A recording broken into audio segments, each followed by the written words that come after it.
যারা যারা ভাবছিলেন স্পেন বোধহয় স্ট্রাগল করবে তাদের জন্য জানিয়ে রাখতে পারি স্পেন ইজ ব্যাক। এবং স্পেন 4-0 গোলে যে জয়টা পেয়েছে সেটার মধ্যে শুধু গোল ব্যবধানের জয়টা নয়, তাদের পারফরমেন্স তাদের হয়ে কথা বলেছে এবং কোথায় তারা মিস করছিল প্রথম ম্যাচে, কাদেরকে মিস করছিল সেটাও কিন্তু আমরা দেখে ফেলেছি।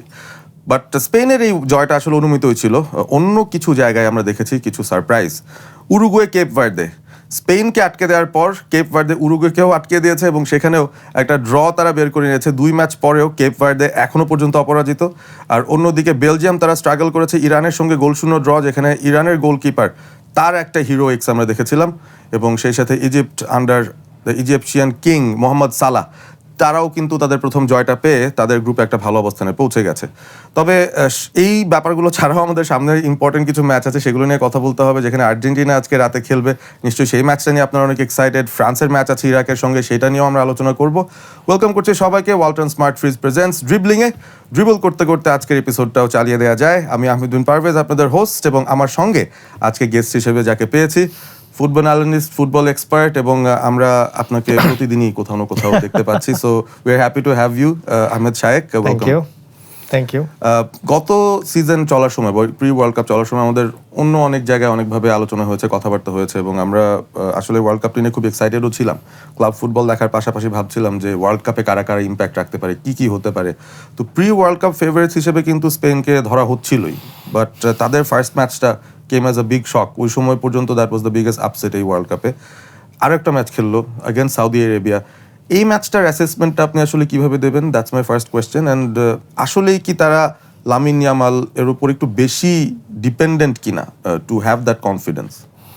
না, স্পেনের যে ব্যাপারটা, যদিও সবাই আসলে ফেভারিট মনে করছিল বিকজ তাদের খেলার ধরনের কারণে, কিন্তু সেই টিকি টাকা কিন্তু এখন আর নাই। তাদের খেলার ধরন এখন আর টিকি টাকা ফলো করছে না, একটু ডিফারেন্ট ফরম্যাটে ফলো করছে। প্লাস সবচেয়ে বড় সমস্যা হচ্ছে তাদের কোনো স্ট্রাইকার নেই।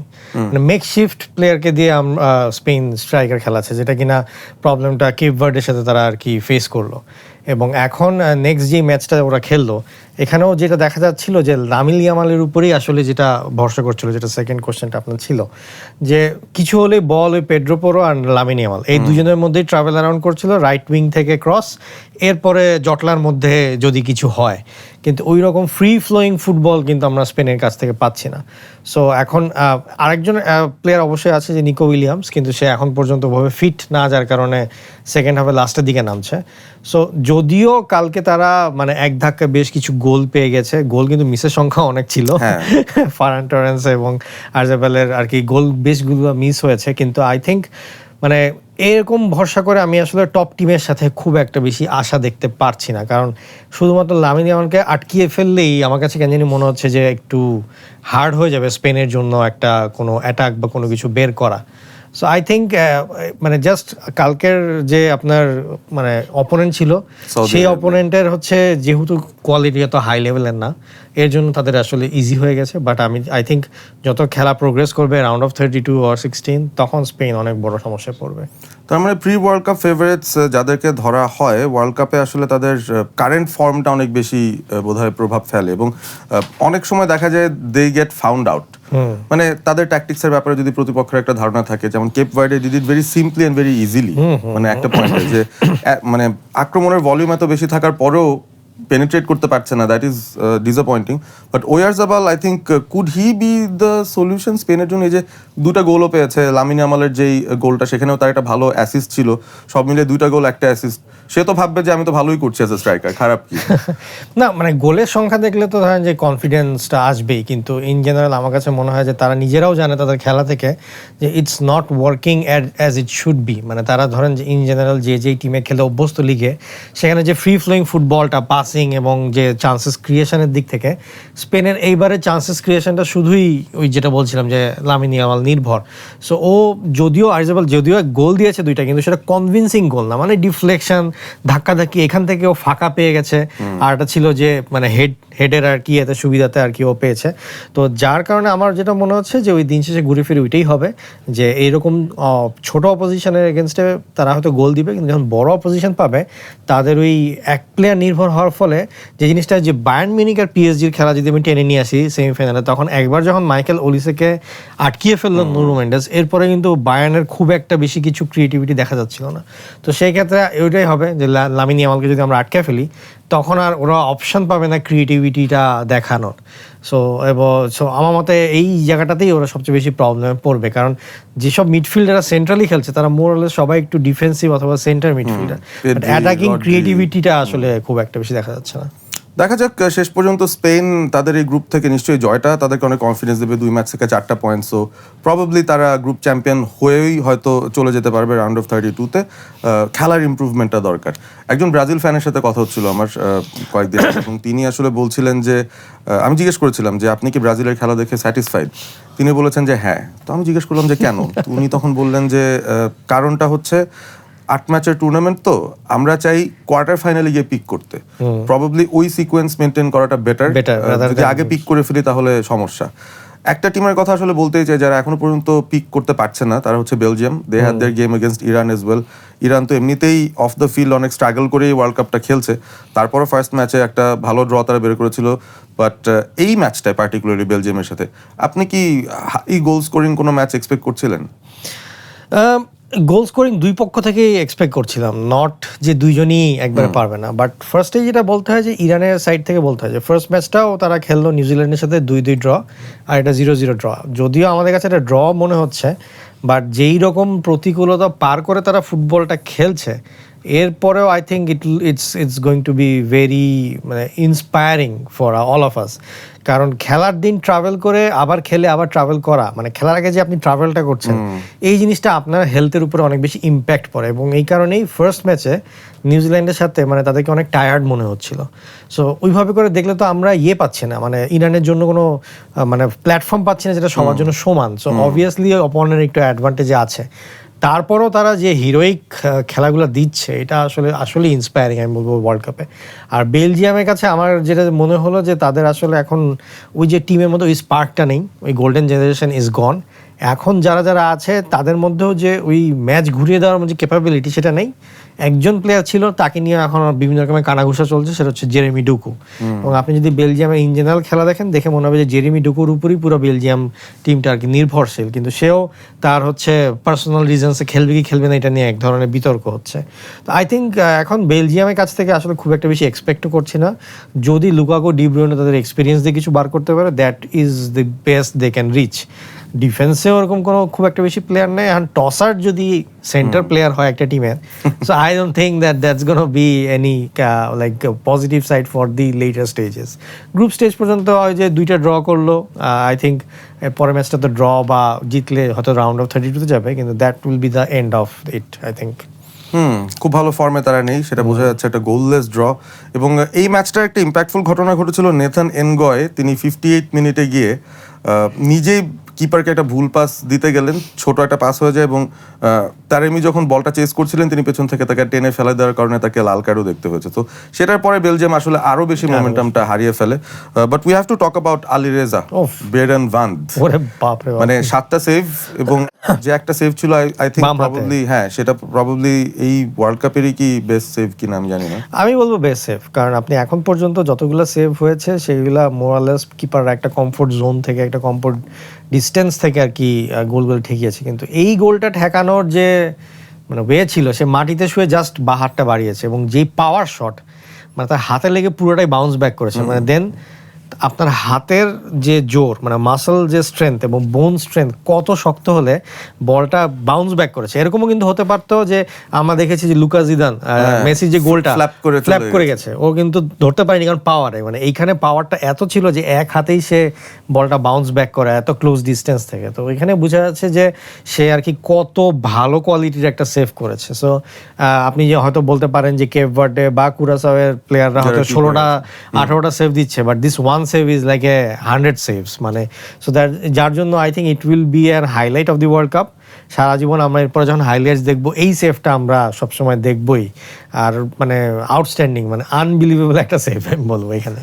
ওয়েল, এই ওয়ার্ল্ড কাপটা কি একটা ইন্টারেস্টিং আউটলেট কিনা? সাধারণত আমরা প্রত্যেকটা ওয়ার্ল্ড কাপে দেখি একটা ব্রেকআউট ছোট দলের বড় গোলকিপার পাওয়া যায়। 2014 আই থিঙ্ক ইট ওয়াজ কিলার নাভাস, যে হচ্ছে কোস্টারিকার হয়ে he did a great job. তার আগে ওচোয়া তো অল টাইম ওয়ার্ল্ড কাপ আসলেই তার নাম চলে আসে somehow. He is in the squad, but তাকে খেলানো হচ্ছে না, রাইটফুলি সো। এই ওয়ার্ল্ড কাপে আমরা সো ফার দেখলাম 3 জন এরকম অপশনস আছেন, ভোজিনিয়া, তারপরে Room from Curaçao, and then this Iranian goalkeeper as well, Ali Reza. So এই ব্যাপারটা আপনাকে কতটুকু কি মনে করাচ্ছে যে আরো পারফরমেন্সেস কি তাদের থেকে আমরা দেখতে পারি, বা তারাই কি আসলে ম্যাচ ঘোরানোর বা পয়েন্টস বের করার হিরো কিনা? না, এখন পর্যন্ত তো এই 3 গোলকিপারকে বলতেই হবে যে ম্যাচ ঘোরানো এবং দলগুলোকে এখনও ওয়ার্ল্ড কাপে টিকিয়ে রাখার জন্য সবচেয়ে বড় ইনফ্লুয়েন্সিয়াল প্লেয়ার তারাই তাদের টিমে। বাট একটা জিনিস দেখে খুব ভালো লাগছে যে গোলকিপাররা পারফর্ম করছে এবং ফ্যান্সরাও এটা মানে পজিটিভলি নিচ্ছে। কারণ কি, যে জিনিসটা যে ওয়ার্ল্ড কাপে নর্মালি গোলের, মানে ফুটবল তো গোলের খেলা, আর সবাই গোলই দেখতে চায়। সো গোলের খেলা, মানে আমি যদি এটাকে একটু ছোট্ট করে ক্রিকেটের সাথে কম্পেয়ার করি, যখন T20 খেলা হয় তখন কিন্তু সবাই ওই যে আমরা মারমুখী ব্যাটিং দেখতেই পছন্দ করি, তো এই জন্য ছক্কা চার বাংলা খুব ভালো লাগে।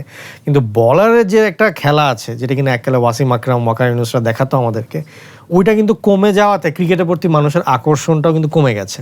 সো ওই রকম হাড্ডাহাড্ডি লড়াই যখন ফুটবলে অনফিল্ড প্লেয়ারদের সাথে গোলকিপারের হচ্ছে এবং গোলকিপাররা ইন্সপায়ারিং স্টোরি বের করছে, তখন কিন্তু quality goalkeeper in the next 20-30 years আরও আসতে থাকবে এবং যেটা কিনা খেলাটাকে আরও সমৃদ্ধ করবে। সো মানে আপনি যে ছোট দলেও গোলকিপার হিসেবে অ্যাজ এ প্লেয়ার কত ইম্প্যাক্ট রাখতে পারেন, সেটা কিন্তু এই ওয়ার্ল্ড কাপের একটা বড় একটা মানে আমি বলবো পোস্টার বয় টাইপের একটা ব্যাপার বা একটা মানে ট্যাগলাইন হতে পারে।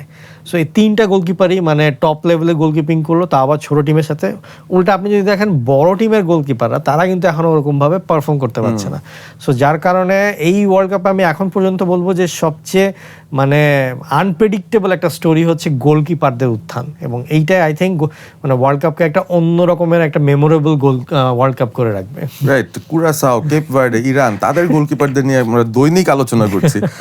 কেপ ভার্ডের কথা যেহেতু আসলোই, আমরা বিএলসার উরুগুয়ের সঙ্গে তাদের ম্যাচটা দেখেছি, যেখানে 2-2 গোলে আবারও ড্র হয়েছে। উরুগুয়ে তারা স্ট্রাগলই করছে এক প্রকার বলা যায়। ওই যে আপনার হচ্ছে ইরানের মতনও তাদেরও মেক্সিকো থেকে এসে ট্রাভেল করে আবার যেতে হচ্ছে। সো এই যে 2টা টিমেরই কিন্তু ট্রাভেল হওয়ার কারণে দেখবেন যে তাদের মধ্যে খেলার মধ্যে ওই মানে বাইটিং ফ্যাক্টরটা নেই, যে অপোনেন্টকে বাইট করে যে আমি পয়েন্টটা নিয়ে আসবো, ওই বাইটিং ফ্যাক্টরটা দেখা যাচ্ছে না। এই কারণে দুজনেরই খেলা হচ্ছে কিন্তু এক ধরনের টায়ার্ডনেস লক্ষ্য করা যাচ্ছে, এবং তারা দেখবেন যে ড্র করে এরপরে আসলে উইনিং মেন্টালিটিটা আনতে পারছে না। সো ওইটা যেটা বলছিলাম যে একটা ফেয়ার প্ল্যাটফর্ম হচ্ছে না এবারে ওয়ার্ল্ড কাপটা অন্যান্য বারের তুলনায়। সো এই কারণে উরুগুয়ে পরপর 2টা ম্যাচে আর কি একটু ড্র করলো। এই ম্যাচে যদিও তারা আর কি মানে ফেরত এসে আবার গোল দিল, কিন্তু লাস্ট মোমেন্টে আবার কেপ ভার্ডের কাছে আর কি ফিটনেসের কাছে মারা খেয়ে গেল আর কি বলতে হয়। রাইট, এইখানে ইন্টারেস্টিং ফ্যাক্ট যেটা আমরা দেখছি যে বল পজিশন বেশি আছে এরকম দলের সংখ্যা অনেক। সাপোজ এক ম্যাচে আমরা দেখছিলাম যে 70% পজিশনও টিম রাখছে এগেনস্ট আ উইকেট টিম, কিন্তু সামহাউ সেই পজিশনের সঠিক ব্যবহারটা কিন্তু অনেক বড় টিমই করতে পারছে না। তো সেটা একটা ফ্যাক্টর হতে পারে। Weather could be a factor, the tiredness that you mention, that could be a factor for sure. So Uruguay তাদেরও আমি দেখছিলাম যে আসলে দে হ্যাড 65% পজিশন।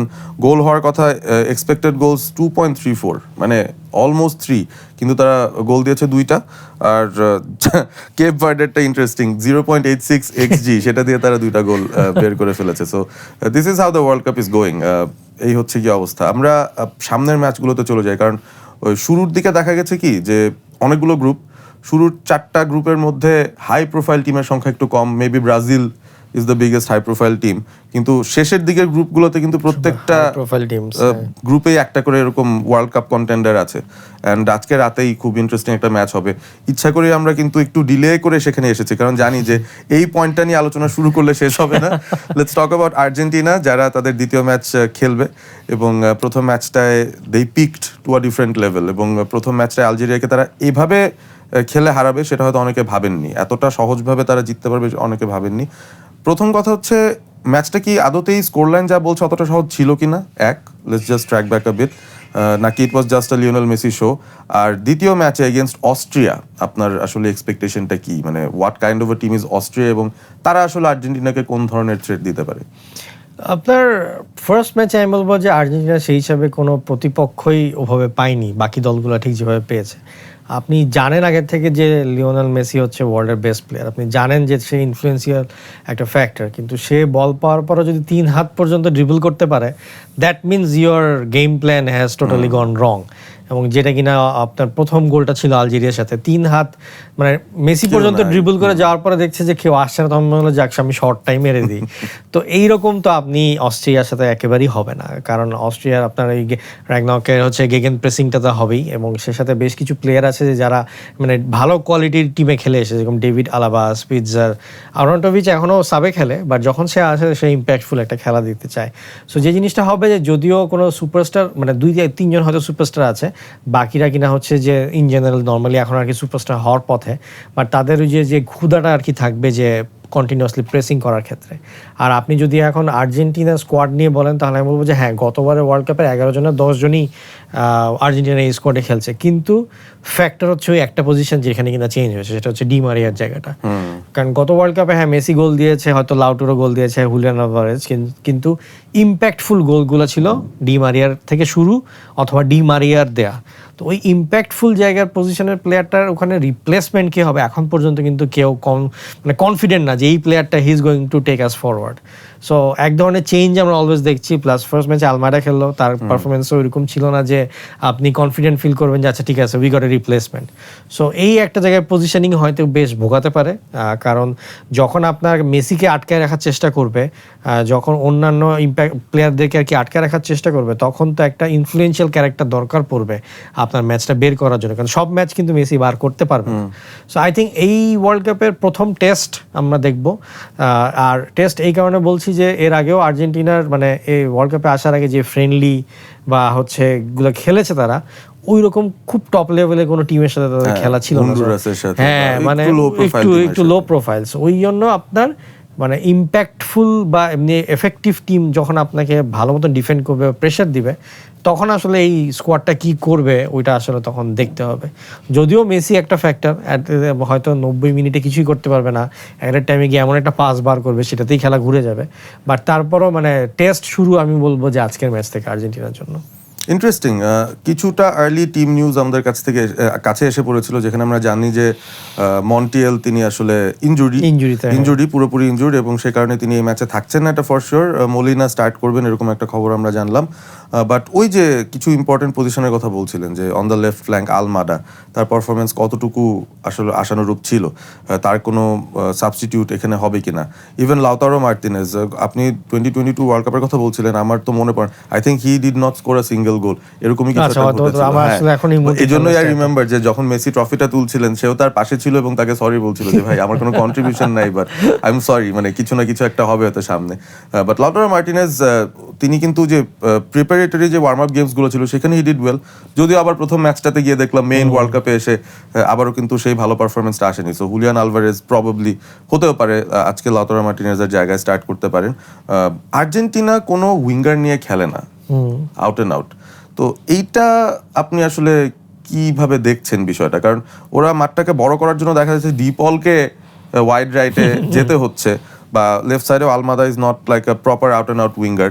এই সিস্টেমটাকে স্কালোনি আসলে কিভাবে আসলে সেট করছেন? Because it's different from many other teams যারা অ্যাকচুয়ালি পেস উইথ এগুলোর উপর অনেক ফোকাস করে। না, আসলে আপনার যখন স্কোয়াডে কী টাইপের প্লেয়ার আছে সেটার উপর বেস করে আপনি আসলে কিন্তু ফরমেশনটা ঠিক করবেন। আর্জেন্টিনার সাথে বাকি যে দলগুলো যে ডিফারেন্স, আমি যদি ইংল্যান্ড, পর্তুগাল বা হচ্ছে আপনার এখন টপ পারফর্মিংয়ে যদি বলি, ফ্রান্সের কথা বলি, তো এইসব টিমের যে বেস্ট জিনিসটা যে এত ডিফারেন্ট ভ্যারাইটির প্লেয়ার আছে, আপনি একই সময়ে চাইলে হঠাৎ করে 4-3-3 থেকে 4-2-3-1-এ মুভ করতে পারবেন, বা কখনো 3-5-2-তেও ফরমেশনে মুভ করতে পারবেন, কিন্তু আপনার স্কোয়াডের কোয়ালিটিটা ড্রপ করবে না। আর্জেন্টিনার ক্ষেত্রে প্রবলেমটা হচ্ছে যে আর্জেন্টিনার আপনাকে ফার্স্ট অফ অল মেসিকে ইন্টিগ্রেট করতে হবে, এটা হচ্ছে আপনার প্রথম কাজ। তো এর জন্য এখন মেসি তো অবভিয়াসলি ফ্রি রোলে খেলে, তো ওই মেসি ফ্রি রোলটাকে সাপোর্ট করার জন্য আপনাকে 4-3-3 ছাড়া আর কোনো ফরমেশন এখন এই মুহূর্তে করাটা টাফ হয়ে যাবে। কারণ আপনি যদি 4-2-3-1-এ খেলেন, তাহলেও কিন্তু সামনের মানে দুজন উইঙ্গার আর স্ট্রাইকার একটু মাঝখানে একটা গ্যাপ ক্রিয়েট হয়ে যাবে। আবার হচ্ছে 4-3-3 করলে হয় কি এবং সিমেট্রিক্যাল পুরো মাঠটা আর কি প্লেয়ার থাকে সেই হিসাবে। তো যেখানে প্রবলেমটা এবার ফেস করবে আর্জেন্টিনা, যে এই ফ্রি রোলটায় কাজ দিতে গেলে এখন দুই ধরনের অপোনেন্ট আপনি পাবেন। একটা হচ্ছে আলজেরিয়ার মতন, যারা কিনা একটু ডিফেন্সিভ খেলার চেষ্টা করবে, সেই ক্ষেত্রে আপনি লাউটারো মার্টিনেজকে নামাবেন, কারণ ফিজিক্যাল প্রেজেন্স অ্যান্ড যে আর কি বডি যে টাসেলটা। যখন দেখবেন যে কোনো টিম ডিফেন্স থেকে পাসিং করে খেলার চেষ্টা করছে, বড় বড় টিম যেগুলো করে, তখন আপনি দেখবেন লাউটারো মার্টিনেজ বসে গেছে, হুলিয়ান আলভারেজ খেলছে, প্রেস করার জন্য হুলিয়ান আলভারেজ তখন রানিং অ্যারাউন্ড করবে।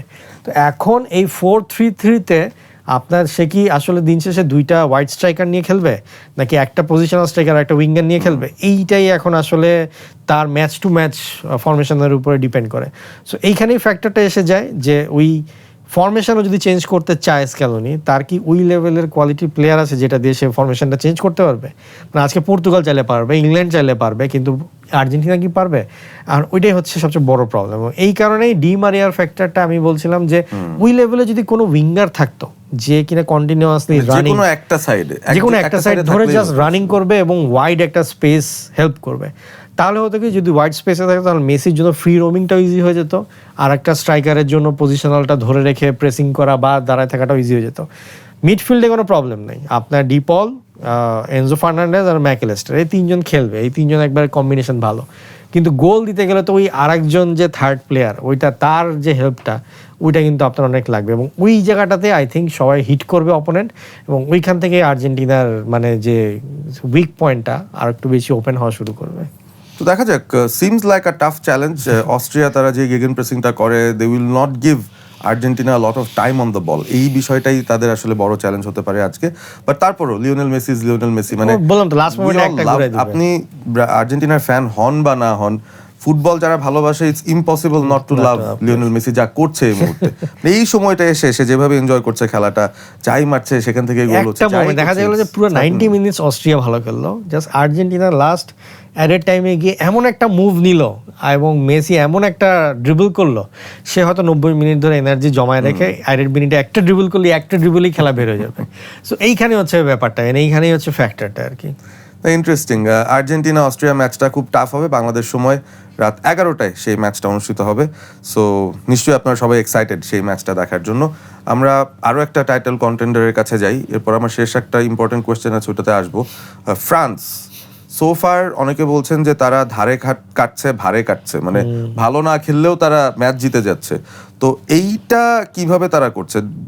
মানে তাদের কি ফরওয়ার্ড লাইনটা আসলে এত বেশি ওভার পাওয়ারিং যে খারাপ দিনেও তারা করে ফেলবে, নাকি দিদিয়ার ডেশম্প আসলে কিছু একটা করে দেখাচ্ছেন তার এই ফরমেশনে? বিকজ জাস্ট দুইটা মিডফিল্ডার, বাকি সব অ্যাটাকার্স, একটু ইমব্যালেন্স লাগে অন পেপার, কিন্তু তারপরেও তো ওয়ার্ক করে যাচ্ছে। হ্যাঁ, মানে আপনি মিডফিল্ডের কথা বলেন, আমার কাছে এখনো সংশয়ের জায়গার নাম হচ্ছে ডিফেন্স। মানে আমি ফ্রান্সের ডিফেন্সটা নিয়ে এখনো অনেকটা বেশি মানে ভরসা পাচ্ছি না ওরকম যে এরা কিনা বড় টিমের সাথে পারবে কিনা। বাট এখন যা আছে সেই হিসাবে আমি বলবো যে গ্রুপ স্টেজের জন্য আই থিঙ্ক ইটস পারফেক্ট।